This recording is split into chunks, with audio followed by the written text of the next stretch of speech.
Hey, hello, English readers, and welcome to this new live read along. And it's chapter 11 today. I'm sorry for being late, a little bit late today, but as you can see, there is a new setup here. So, this is the reason why it took me a little bit more time today than usual. So, I had to, I changed my office and it's not in the same room. So now it's here, and I needed to find the right angle for this live. So it doesn't show all the mess that it's not so messy, I have to say, but it's not that nice, the rest of it. So I had to rearrange a little bit, and that took me a little bit of time to make sure it was the right angle for this live. And I'm glad that it looks quite nice. I hope you like it. Anyway, okay, so while I'm waiting for people to join, I hope that not everyone is gone and they're like, oh, she's not doing a live today. Yes, she is. She's just a little bit late. Anyway, so today we are reading chapter 11 called Beth. So it's all about the third daughter, the third sister, the one that is usually very shy and loves playing the piano. So she yeah, she's the one that is usually, yeah, that is quite yeah, well behaved and in her own world as well. So yeah, she that's all about her. But just to recap, so we are reading, so far we have read chapter 1 to 10, and this week is actually the last week. So if you're just landing on this video, I'm Lizzie, and I've created a book club, an online book club in which I read classic adaptations of classics of English or American literature, and I use graded readers for this. I've just released a podcast about graded readers, video podcast on YouTube, and you can also watch it and listen to it on Spotify, because now Spotify do videos. This is amazing. So you've got these two platforms in which you can watch the podcast, in which I talk about graded readers. And we are reading this adaptation of Little Women. This is level 4 or stage 4.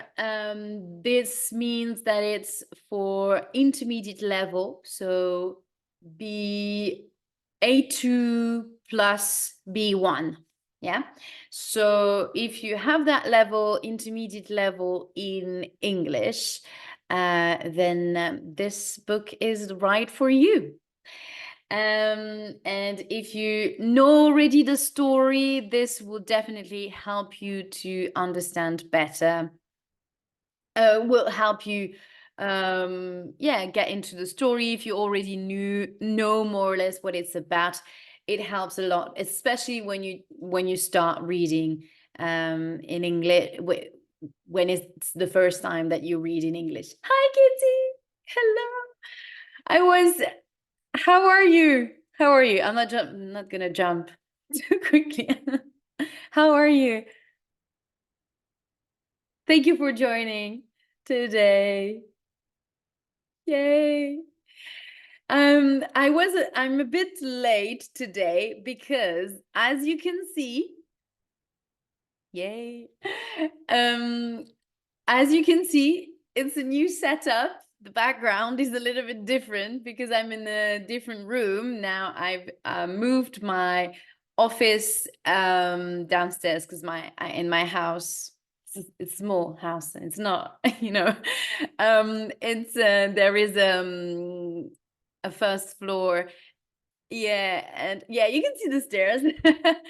And yeah, and my office was upstairs, and now I moved it downstairs, so I had to make sure I had the right angle and everything. So it took me a little bit of time to get myself ready, and among other stuff that I had to deal with. So yeah, I started a little bit late today, so sorry about that. And while I'm talking about logistics and stuff, tomorrow, it's an exception. Tomorrow I will do the live at 5 p.m. because I have going to this event thing on at 6 o'clock. So well, 6:30. So I'll have to. So that's why tomorrow will be at 5 p.m. Central European time instead of 6. So I will do it a little bit earlier. So it's just for tomorrow. Otherwise, Wednesday, as always, will be at 2 p.m. Even though I'm on a holiday, I'd rather to keep the timings, as I say, as usual. So Wednesday, 2 p.m. and Thursday, Friday, 6, as always. So it's just tomorrow because I'm going to this thing. Hold on. So that's why. So I hope you'll be able to make it. And otherwise it's you can always watch it again. Watch the replay. So I was just about introducing the reading and our current reading. And also, yeah, I wanted to say thank you so much for your response for the testimonial. And actually I put it on my website. I have your beautiful picture. It's on my website now. So if you want to see your testimonial, it's there. Yay, amazing. I'm glad that you'll be able to be there tomorrow. Oh, nice. Yeah, I saw it today, and thank you so much again for your beautiful words. And I'm so happy that I'm able um, to to show your beautiful comments, and that people can also have a little glimpse of what it's about to be in this book club. So yes, yes, you can. Yeah, please do. You will see it. So it's nice um to have people to have feedback as well. Yeah. So that's what I wanted to say for now. And so just a quick recap. We are then reading this adaptation of Little Women, the classic of American literature, and one of the classic, of course. So it's about four sisters who live in America, and their dad is at war. It's the American Civil War. It's based in the 18th century, and they have to kind of they are so the eldest sister is called Meg, She's 16, about to turn. Now it's over. Yeah, she's turning 17 in the story. Then it's Jo. She is very close to her in age. So she's 15, 16. And Beth, the one that we're going to read about today, is aged. She is, how old is she? She's no, 13. She's 13, I think. Yeah, she's 13. And Amy, the youngest, is 11 or 12. 11, 12. Yeah. So we are following this family, the daily lives of these four sisters, and the ups and downs of their lives, because of their um of of their lives, because live they're not super rich, but they're not rich, but and they're not poor, so they're kind of in the middle, because I guess that it's not clearly said, but what they say is that their dad lost most of their money by, oh, I can't remember, that was at the beginning of the beginning, where they say that their dad lost money in I can't remember. Um, I'm not sure if it's gambling or I'm so sorry. I forgot. The dad lost the money. I don't remember the reason. Was it gambling? I'm not sure, really. So for some reason, we have. Oh yeah, it doesn't say. It doesn't say here. I wish we had the money father lost when we were little. So the dad lost the money.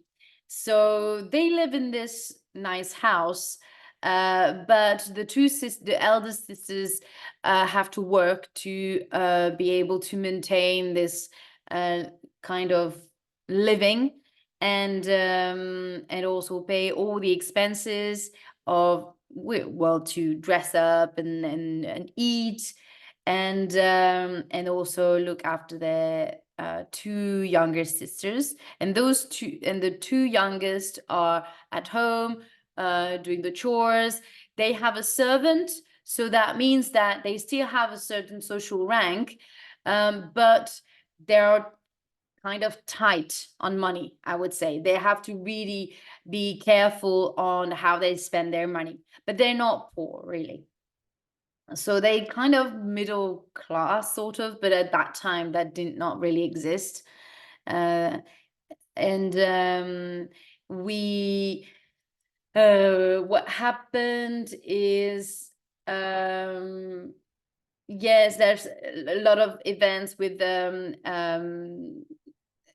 especially with Meg, the eldest, who really doesn't like to be poor, and she likes to spend time with her friend, um, her rich friends, because there is Sally Gardiner, and then there is Moffat. Those families are quite rich, and they are Meg's friends. And there is this party at the Moffat's house, and Meg will borrow her friend's dress, and she will get comments, and suddenly boys are going to be very interested in her, compared to other times where she was wearing her own dresses, and no one would talk to her, and no one, I mean, would be interested in her. So there is this moment in which she has this experience of being in a situation in which she she enjoys wearing, she really enjoys wearing this dress, but on the other hand, she doesn't feel comfortable people talking in her back and talking about her marriage um prospects and everything. And in the last chapter, we talk about, we learn that Mr. March, so their dad, is ill, and they have to, and the mother has to go very quickly, very straight away. She has to go straight away to the to see him at the hospital in Washington. So it is quite a long way from where they live, and for that, they will need money, and they're going to borrow a little bit of money to her aunt, and to their aunt, and I don't, and others, yeah, and also from who? I think Mr. Lawrence is gonna help. I can't remember if is Mr. Lawrence going to. I don't. Can't remember what.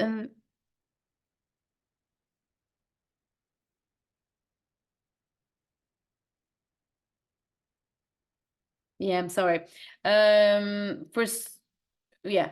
So they're gonna try to kind of arrange or everything for the mother to be able to go, and Joe is going to, because she knows that they really need the money, she's going to cut her hair. Look at this beautiful image in which you can see Jo with very short hair, and here the rest of her hair. She had very long hair, long and curly hair, and she sacrificed um, herself for money and for her mother to be able to get to Washington.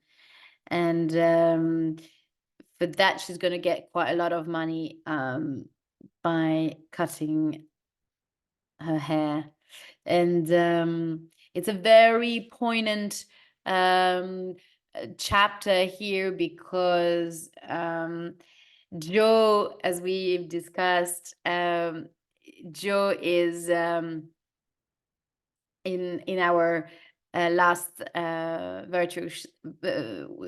virtual session, sorry, we discussed that Jo is, when she comes home, she shows a very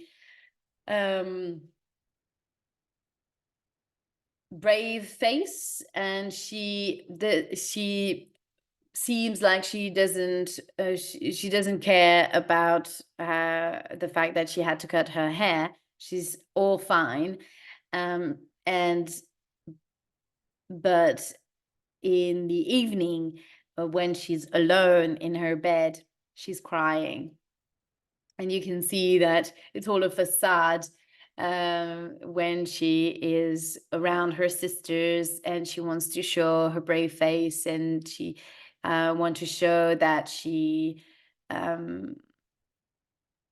yeah, it's like the as if she wants to show a good role model. Oh, hello. She wants to be a good role model for her sisters, and but deep down, she's very sad about the fact that she had to cut her hair. And she, yeah, she's going to, yeah, and she will hide, she's gonna hide her feelings. Um, but Meg, she's so tough for her age. Yes, throughout the book so far, we have witnessed here a story about four young girls who are dealing with very difficult issues, life experiences, issues, and experiences with dealing with money, and She's 16 and she has to work, same as her daughter, her sister Meg. They have to work. That means that they can't study and they can't go to college and get a good I mean, they had a good education, but being able to go further is something that it's not possible for them in terms of because of the money issue. So yeah, it's a daily struggle for them, even though they try in a way. This is how you see that how Joe tried to escape this a very tough reality by reading in reading. I think it's Beth that loves reading, or Amy, and she tried to escape with her, her writings and all the plays that she creates in a way to, as I was saying, yeah, escape from this tough reality about dealing also Joe, yeah, dealing with these issue related to money, and also dealing with people criticizing, um, and the gossip, as we have seen with Meg. So uh, these chapters are quite interesting to and it shows as well that it's interesting because it's supposed to be a children's book, but in the end you realize that it deals with a lot of very adult issues. So it's not a light children's story in the end, as you would imagine, poor girls dealing with, their daily lives, going to, or, talking about boys, or talking about their readings and light stuff. But actually, it's a little bit about this, because they're very light the topics when they decide they don't want to do anything because they're on holiday and they don't want to do any work and just play and just do their own thing and not do any chores. So you have some or going to parties, or going outside and have fun with their friend Laurie, or play the piano, all those distractions, all those nice and fun stuff. But on the other hand, on the other end, there is also real life issue, life struggle issues, and that makes the story not so light in the end, and treat and dealing with real stuff, real life issue at the time. And as we have seen as well in chapter 10, also dealing with their dad issue with being at war, also family struggles. So it's there are some serious topics here that are addressed, and which make the story much more interesting and much more with much more depth than we would think. Yeah. So that being said, long introduction, let's read chapter 11. Okay. Okay, Beth. 10 days after their mother went away. So it's been 10 days. Okay. After the mother went away, Beth came home late after one of several visits to a sick baby at the Hummel's house. She went straight to her mother's room and shut herself inside. Half an hour later, Joe found her sitting there, looking very ill. Beth, what's the matter? Cried Joe. Beth, put out a hand to keep her. Beth put out a hand to keep her away. You've had scarlet fever, haven't you? She said. Years ago, when Meg did, said Joe. Why? Oh, Joe, Mrs. Hummel's baby is dead, said Beth. It died in my arms before Mrs. Hummel got home. My poor Beth, how awful for you, said Joe, putting an arm around her sister. What did you do? I just sat and held it until Mrs. Hummel came with the doctor.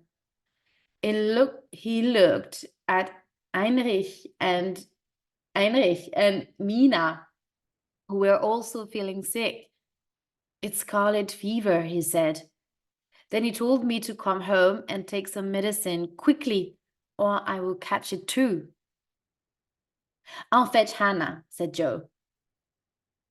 Don't let Amy come, said Beth. She hasn't had it, and I don't want to give it to her. It was decided that Amy must go to Aunt March's house. So Laurie took her there. Poor Amy did not like this plan at all and only agreed to go when Laurie said he would visit her every day to bring her news of Beth. When Laurie got back, he asked Joe and Meg if he ought to send a telegram to Mrs. March. Hannah says mother can't leave father and would only worry, said Meg. She says Beth won't be sick long and that she knows what to do, but it doesn't seem right. Mr. Lawrence was not allowed to see Beth, and Meg felt unhappy writing letters to her mother saying nothing nothing about Beth's illness. Joe nursed Beth night and day, but the time came when Beth did not know her. But the time came when Beth did not know her and called for her mother. Joe was frightened, and Meg begged to be allowed to write the truth. But Hannah said there was no danger yet. Whoa, this is, again, a very, very tough, very serious topic here. Then a letter came saying that Mr. March was worse and could not think of coming home for a long time. How dark the days seemed. How sad and lonely. The sisters worked and waited as the shadow of death lay over the once happy home. It was then that Meg realized how rich she had been in the things which really mattered: love, peace, and good health. And Jo, watching her little sister, thought about how unselfish Beth always was, living for others and trying to make home a happy place for all who came there. Amy, sad and lonely at Aunt March's house, just wanted to come home so that she could do something to help Beth. On the first day of December, the doctor came in the morning. He looked at Beth, then said quietly, "If Mrs. March can leave her husband, I think she should come home now." Doesn't sound good. Jo threw on her coat and ran out into the snow to send a telegram. When she arrived back, Laurie came with a letter saying that Mr. March was getting better again. This was good news, but Joe's face was so unhappy that Laurie asked, what is it? Is Beth worse? Oh, I see your face, Katie. Oh my God. Yeah. I've sent some,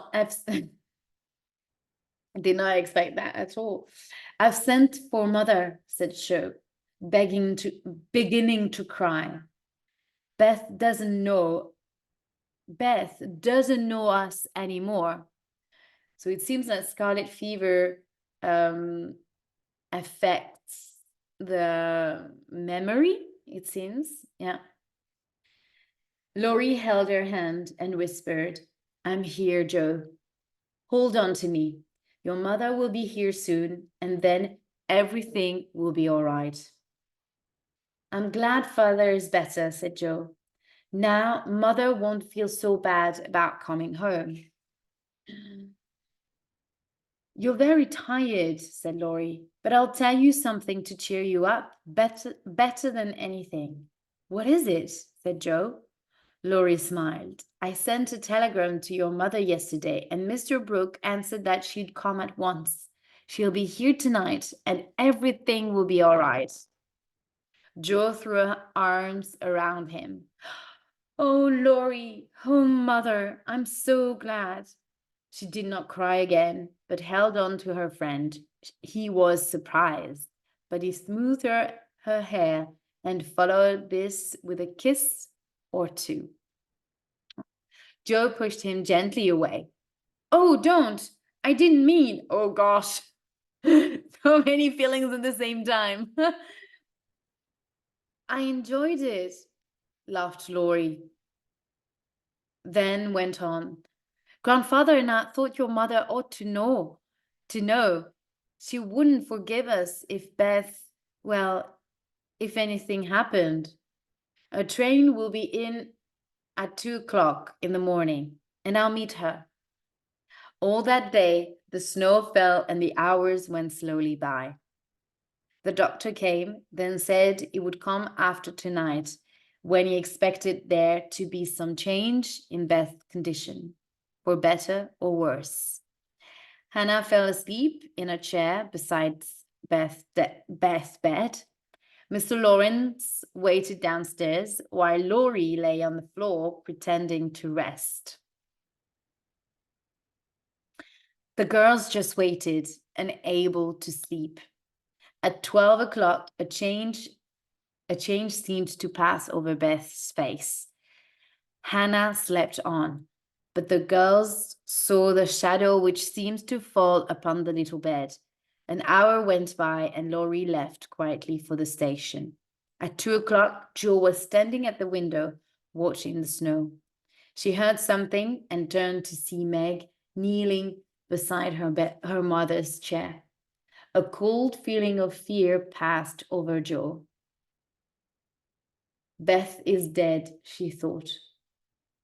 Oh my God. Wait, she thought. She ran to the bed.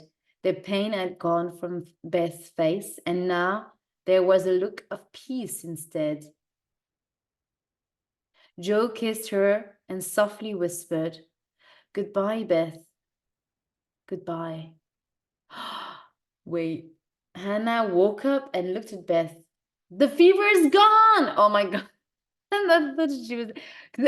I remember the film. I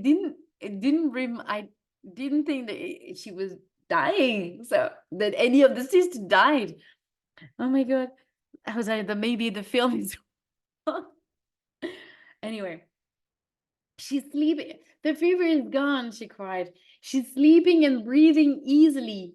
The doctor came soon after. I think she'll be all right, he said. Keep the house quiet and let her sleep. Meg and Jo held each other close, their hearts too full for words. Beth was lying as she used to, with her cheek on her hand and breathing quietly. I wish Mother would come now, whispered Jo, and a moment later they heard the sound of the door below a cry from Hannah, then Laurie's happy voice saying, "Girls, girls, she's come, she's come." And that's the end of chapter 11. Okay, so we're relieved. The chapter ends well. So Beth, in the end, is out of is safe. And tomorrow it's going to be chapter 12, and it feels like it's going to be a light chapter, Love and Mr. Brooke. So the past chapters have been quite tough ones. Beth scared us a little bit here. What did you think about this chapter, Katie? Phew, that was a thrill. Yes, it was. It was a little bit frightening. She scared us. Yeah, it's quite sad because you can see that they could die from it, because the little baby from the Hummel's family died. So it was kind of quite gloomy at the beginning, but then and especially when Jo is she's certain that she believes that she's dead, and and um and she's saying goodbye to her, and she thinks that this is the end. In the end, Hannah is there to reassure her. Oh, there is. Yeah, I think that that image should have been. I thought she died in this chapter. Yes, look, this is the picture. It's the picture next. It's in chapter it's in chapter 12, but actually it's related to chapter 11. Look there. What does it say? Meg and Jo. Yes, that's Meg and Jo. Yeah, we can't really see who's who. And this is Beth in her bed. Poor thing. She they got really scared. I think she really was close to from dying. But luckily they looked after her, and Hannah, the servant, really looked after her well and knew what she was doing. So yeah. And it made me think that when they dealing, I've mentioned that at the beginning, we talked about the fact that they dealing with the difficult issues in their lives, but it's nice to see, and it's also a life lesson that these daughters, and what Louisa May Alcott also is teaching us, is they are life lessons, because those stories, or the things that happen, the bad things that happen to them, in the end they manage to turn them to turn the struggle into something, or we can see that how they manage to overcome those struggle. And yeah, it's nice to there is always a sort of a happy ending in each chapter, even though they struggle and they have to deal with difficult stuff. There's always a little bit of a happy ending, but maybe not with the hair thing, but it's not like someone had died, so it's quite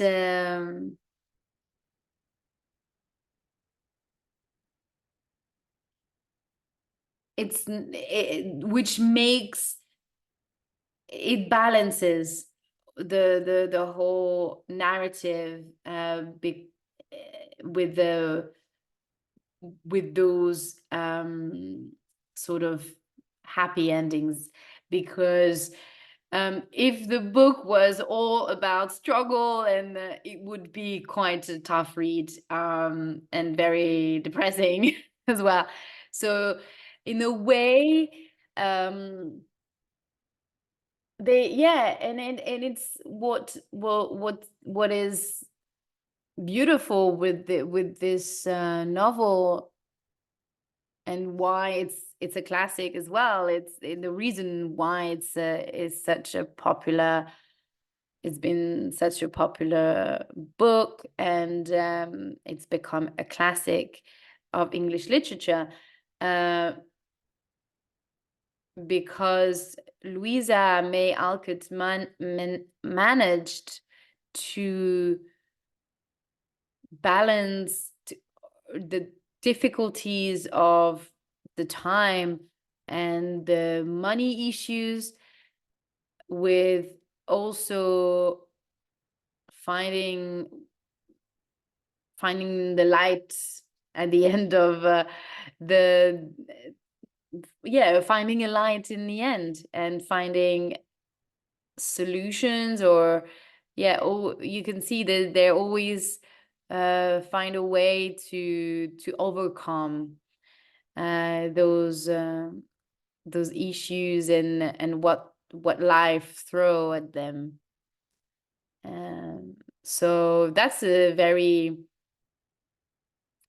those are very important lessons as well, is that there is always it's nice to see to read these kind of stories as well, that teaches a lot as well, when you see how they always try to find the good in, or they always, yeah, they're gonna do everything uh to whether if it's to help their sister, or whether if it's to find money, or when you see Jo um, applying or sending her stories, there is a resilience in those little women, in within these four sisters, and straight away you can see that Beth says wants to protect her little sister Amy. She will think about her sister first before her own health, and she will think about protecting her little sister first, which you see how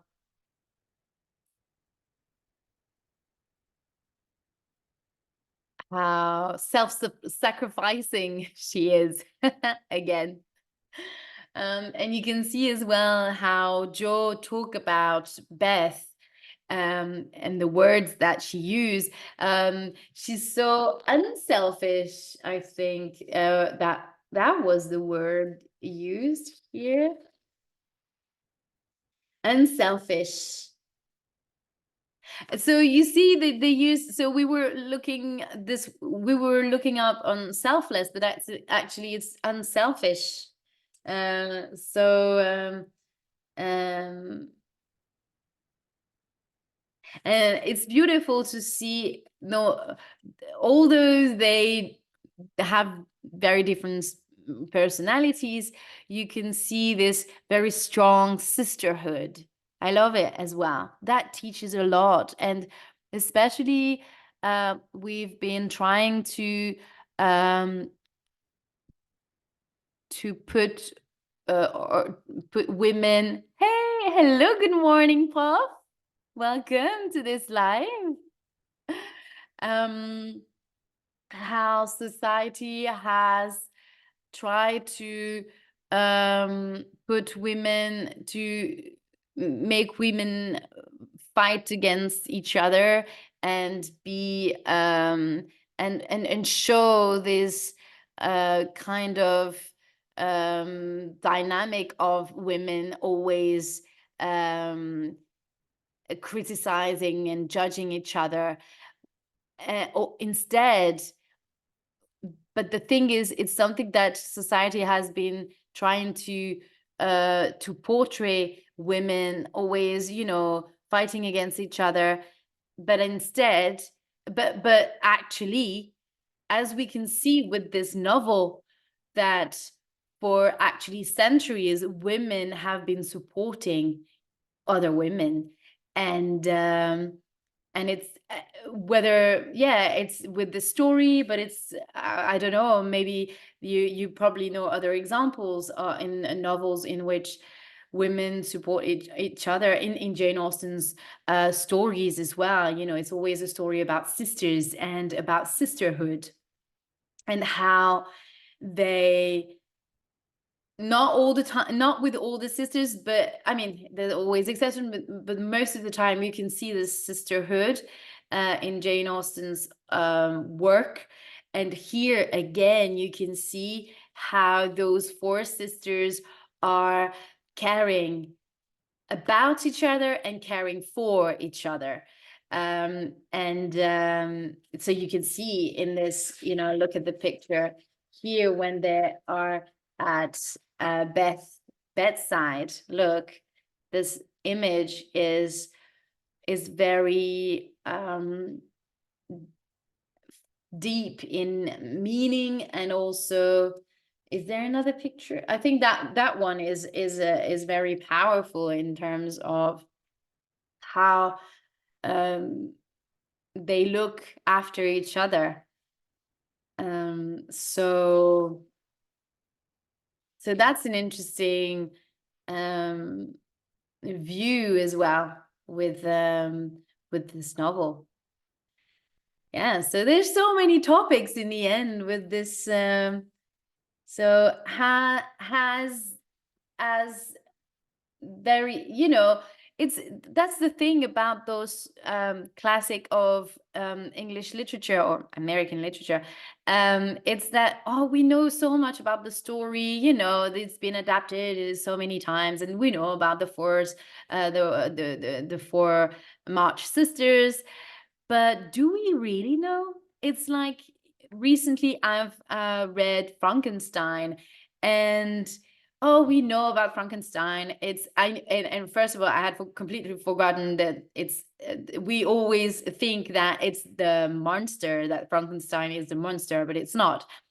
And rereading it and reading it, actually, because I have never read the original book, but reading it and then reading the adaptation by Penguin Readers also make you think, make you rethink about the about this about this work of writing, because you think that you know, but you don't really, and you rediscover the story and all the double layers and yeah, multi-layered meanings of the behind that story. And I didn't even know that it was a story written by women. And Little Women, I think I knew, but not, yeah, it didn't really, I didn't that pay much attention in the end. But now it feels like you we are reading those stories with a different, I personally read those stories or rediscovering those stories with a completely different eye, and with my eye completely open, I would say, even. So it's actually nice to, I mean, contemporary novels are or like the one that we read, Girl, Woman, Other. That was an amazing contemporary novel. So it's nice, but it's also nice to rediscover or discover actually names like very popular books that we know, that we've heard about, but that we actually don't uh, that we don't really know that well.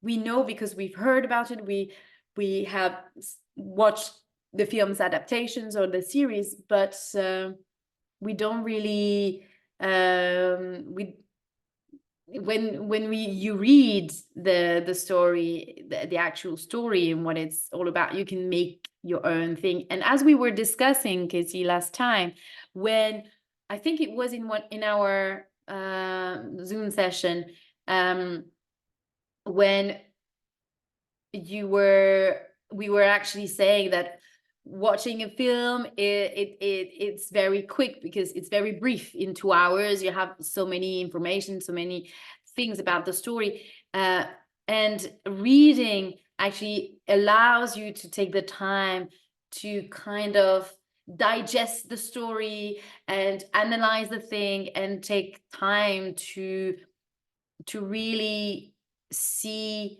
what the story is about, what the story is really about, and make your own opinion about the story, and not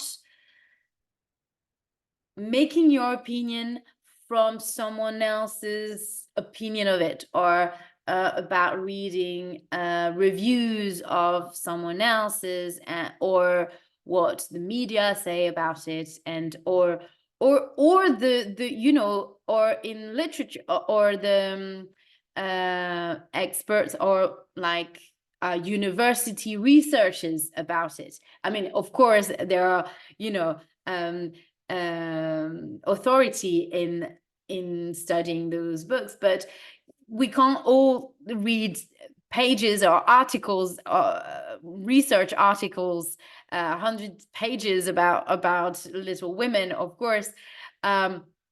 So, and it's nice, and I have to say, you can read as many research work on this novel or on Louisa May Alcott, or more specifically on this novel, it would never be the same as you interpreting the story, and you and how you perceive the story. And also it depends on what angle is the article, and is it written by a woman or by a man as well. So that makes a whole difference. But it's all about your own perception and your own your personal feelings and how you relate to the story. I have that feeling too. I thought I would read the book for my daughter later. I'm glad that we're reading the book now. So that means that you think that, so you were thinking of reading the book later, like when she would be older, but actually now you thinking about reading her the story now, more, I mean, sooner than you would have done it. I see. Yes. Okay. Yeah. That's interesting. That's an interesting point, that are reflection that you that you making here, because, and you can yeah, it's nice. Yeah, definitely. And it's interesting to, it would be very interesting to know how she would react. Katie, you when you will be reading the story to your daughter, please let me know how she's going to react to the story, because from a child point of view, it would be very interesting to see how she perceives the way they behave, and the reactions to to the events that happen, you know. So that would be very interesting, definitely. Yeah. And I don't know, maybe I mean this adaptation can be really nice. I don't know if you thinking of reading this one, or if you actually prefer, I will tell you then, yeah.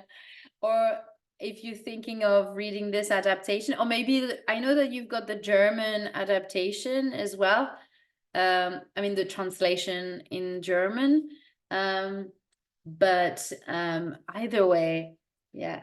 Actually, I now that made me think about the fact that I have to do the reading of this. I have to plan the reading of this novel, of this adaptation, and yeah, it would be really interesting to see how kids react to that story as well. Yeah. Always interesting. Anyway, so that was it. That's it for today. And the reflection on this chapter. There's, yeah, always, yes, I have German translation. Yeah. Um Yes, as always, so many things to say. We never expect to have, I never, you know, when I'm doing those lives, I'm like, okay, I'm gonna, let's read. But I never know, you never know how the conversation will, will take you. And I'm always, this is the beauty of reading. I mean, I never know, and you can never know how you're going to react, and what what thoughts are going to come to your mind while you're reading a particular chapter, or a passage from a book. Yeah, so many things to say every time. So I wonder what kind of conversation we're gonna have tomorrow. That's the surprise. That's the beauty of it. Anyway, it was so lovely to chat with you again, Katie, more specifically, and the other people that joined in and out of this live. It was lovely to read for you today, and I will see you tomorrow at 5 p.m. for the reading of chapter 12. Bye bye. Thank you. Thank you again.